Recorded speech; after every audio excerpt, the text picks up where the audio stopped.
पहाड़ों पर कोई ऐसी जगह जहाँ पानी हो, कोई नदी या झील हो, ऐसी जगह कितना सुकून देती है ना, शांति का एहसास कराती है। लोग अक्सर अपनी छुट्टियों में ऐसी जगहों पर जाना पसंद करते हैं जहाँ कुछ पल शांति के साथ बिता सकें। लेकिन जरा सोचिए, आप किसी सुंदर सी झील को देखने गए हुए हो और अचानक आपको वहां मछलियों की जगह इंसानी कंकाल तैरते हुए दिखे तो उस वक्त आपकी हालत क्या होगी? जाहिर सी बात है, ऐसा नज़ारा देख के आप वहां से भागना चाहोगे। पर क्या सच में ऐसी कोई जगह है जहां ऐसा दिख जाए? आपको मालूम है कि हिमालय के रूपकुंड में एक ऐसी झील है जहां एक अरसे से इंसानों की हड्डियां बिखरी पड़ी हैं। कॉलेज के दौरान जब गर्मियों की छुट्टियों में 10 दिन का ट्रिप प्लान करते हैं हम लोग हमारे कॉलेज की साइड से, जिसमें 12 स्टूडेंट्स थे और 2 हमारे टीचर्स, कुल मिला के 14 लोग थे हम। हिमालय की उस रूपकुंड झील को देखने का प्रोग्राम हमारा एकदम से बना था। हमारे पास ज़्यादा जानकारी भी नहीं थी वहाँ के बारे में। हमने एक ट्रैवलर बुक की और निकल पड़े वहाँ के लिए। उत्तराखंड के अल्मोड़ा से हमने अपना सफ़र शुरू किया था। रूपकुंड झील वहाँ से करीब 80 किलोमीटर की दूरी पर है। हमें पहुँचते पहुँचते 3.5 या 4 घंटे लग गए थे। हम जब वहाँ पहुँचे थे तो शाम का वक्त था, हवाएं बहुत ठंडी थी और नज़ारा इतना खूबसूरत था कि बात ही क्या। वहाँ सच में बड़ा सुकून था। लोग आए हुए थे वहाँ झील देखने, कुछ टेंट लगे हुए थे। लग रहा था कि कुछ लोग रुकेंगे या शायद रुके होंगे, तभी वहाँ पर टेंट लगे हुए थे। हमारा जो ग्रुप था, हम भी अपना सामान लेके अपने साथ गए हुए थे। हमें लगाने थे 3 टेंट, क्योंकि एक टेंट में जगह थी 5 लोगों की। तो हमने टेंट लगाने शुरू किए। रात के लगभग 8:30 बजे तक टेंट लग चुके थे और तब कुछ खाने पीने का सामान निकाला, बाहर आग जलाई और वहीं बैठ के मज़े लेने लगे खाने के। ऐसे रात को पहाड़ी इलाके में टेंट लगाना और वहाँ रुकना खतरे भरा हो सकता है और उतना ही एडवेंचरस भी। खतरा होता है जानवरों का, इसलिए वहाँ आग का इंतज़ाम करना ज़रूरी होता है। ठंड भी काफ़ी थी वहाँ। बाहर आग के सहारे बैठे बैठे हमें 11 बजने को थे। मौसम बड़ा सर्द हो चला था। हम अपने टेंट में आ गए। टीचर्स जो थे हमारे, वो एक टेंट में थे और उनके साथ 2 स्टूडेंट्स भी थे। बाकी हम 5-5 के ग्रुप में अलग टेंटों में थे। दिन था 4 सितंबर का और 12 बजते ही हम गए अपने टीचर्स के टेंट में। उन्हें जाके हैप्पी टीचर्स डे विश किया। एक फ्रूटी केक पे मोमबत्ती लगाई और सबने मिल बांट के वो केक खाया। करते करते 12:30 बज चुके थे और लगा कि अब सो जाना चाहिए, काफ़ी रात हो चुकी है। जब मैं अपने दोस्तों के साथ टेंट में जा रहा था तो झील के पास से कुछ आवाज़ आती है। आवाज़ ऐसी जैसे मानो कोई दर्द से तड़प रहा हो, और वो आवाज़ काफ़ी दूर से आ रही थी। आसपास कोई नज़र नहीं आ रहा था। दोस्तों ने कहा कि जल्दी से टेंट में चलो, ये कोई छलावा है। ऐसी जगहों पर ऐसी आवाज़ें आती ही हैं।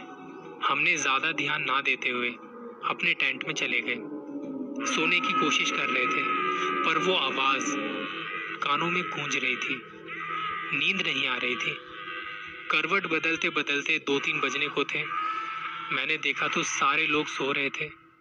उस वक्त मुझे बाहर से लकड़ियों के गिरने की आवाज़ आई। लगा कि शायद हवा की वजह से लकड़ियाँ गिर गई होंगी। वो लकड़ियाँ हमने आग जलाने के लिए इकट्ठा की थी। मैं आंखें बंद करके बस लेटा रहा, ध्यान नहीं दे रहा था। पर पता नहीं कैसे और क्यों मुझे वो आवाज़ें अब परेशान करने लगी थी। ऐसा लग रहा था जैसे लकड़ियों को कोई सही से रख रहा है या गिरा रहा है। मैं बैठा और अपनी जैकेट पहनी, जूते पहने और टॉर्च लेके टेंट से बाहर निकला। आग हल्की हल्की अभी भी जल रही थी। लकड़ियों को देखा तो सही से रखी थी। मैंने कुछ लकड़ियां उठाई और वहां आग के ऊपर रख दी ताकि रात भर आग जलती रहे। जब मैं लकड़ियां रख रहा था तो मुझे किसी के रोने की आवाज़ सुनाई दी। मेरे पास आती है किसी के रोने की आवाज़। मैं आसपास देखता हूँ तो मुझे कोई नज़र नहीं आता और वो आवाज़ लगातार मुझे आ रही थी। मैं समझ नहीं पा रहा था कि कौन है। कभी लगता पहाड़ी से आवाज़ आ रही है, कभी लगता कि झील से आवाज़ आ रही है। मैं टॉर्च से यहाँ वहाँ देखने की कोशिश कर रहा हूँ पर कोई दिखाई नहीं दे रहा था। ठंड ज़्यादा थी तो मैं भी वहीं आग के सहारे थोड़ी देर बैठ गया। मेरे ठीक सामने झील थी और वहाँ से किसी आदमी के चिल्लाने की आवाज़ आई, जैसे कोई बहुत दर्द में हो और मदद मांग रहा हो। मैं उठा और पता नहीं कैसे और क्यों धीरे धीरे उस झील की तरफ जाने लगा। जैसे जैसे मैं उसके करीब जा रहा था वो आवाज़ तेज़ होती जा रही थी और अब ऐसा लग रहा था जैसे कोई एक नहीं बल्कि कई सारे लोग वहाँ पर चीख रहे थे, चिल्ला रहे थे। मैं बिल्कुल झील के पास पहुँच चुका था।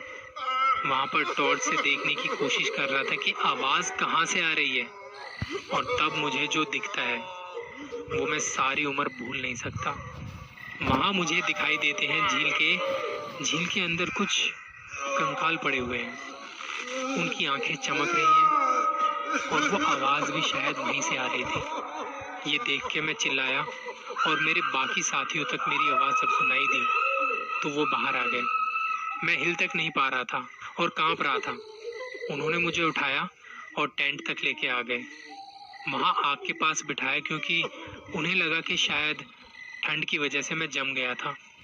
आग की गर्माहट से थोड़ा नॉर्मल होते ही उन्होंने पूछा, तू वहाँ क्या करने गया था?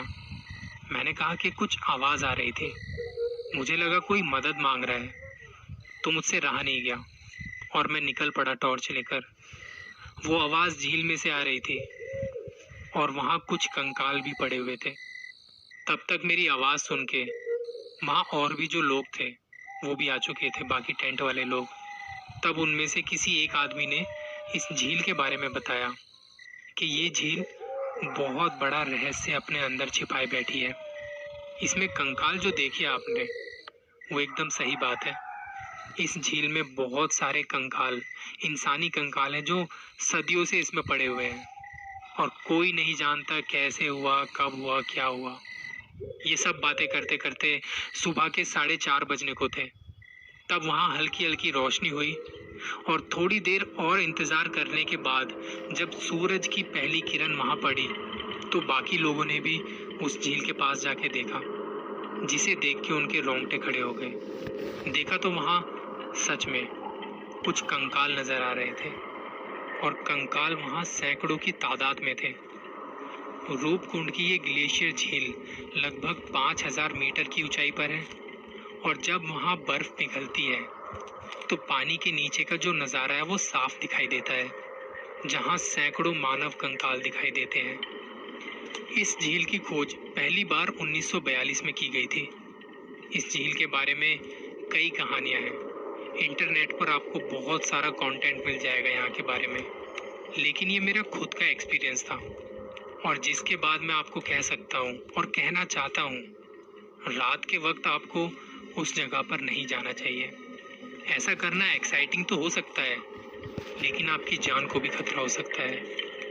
इस कंकाल झील के रहस्यों के बारे में कोई नहीं जानता कि कब हुआ, कैसे हुआ, लेकिन अगर आप वहाँ हैं और आपको कोई आवाज़ आती है तो शायद हो सकता है वो उन्हीं लोगों की आत्मा आपको बुला रही है जिनके कंकाल वहाँ उस झील में पड़े हैं। हमारी प्रकृति के कितने ही ऐसे राज हैं जो मानव जाति कभी नहीं समझ सकती, लेकिन अगर आप वहाँ कुछ ऐसा करते हैं जो आपको नहीं करना चाहिए तो उसका अंजाम भी भुगतने के लिए तैयार रहना पड़ेगा आपको। वो जगह उनकी है और उस जगह से दूर रहना तुम। बाकी अपना ख्याल रखना। बहुत जल्द मिलूंगा किसी और कहानी के साथ।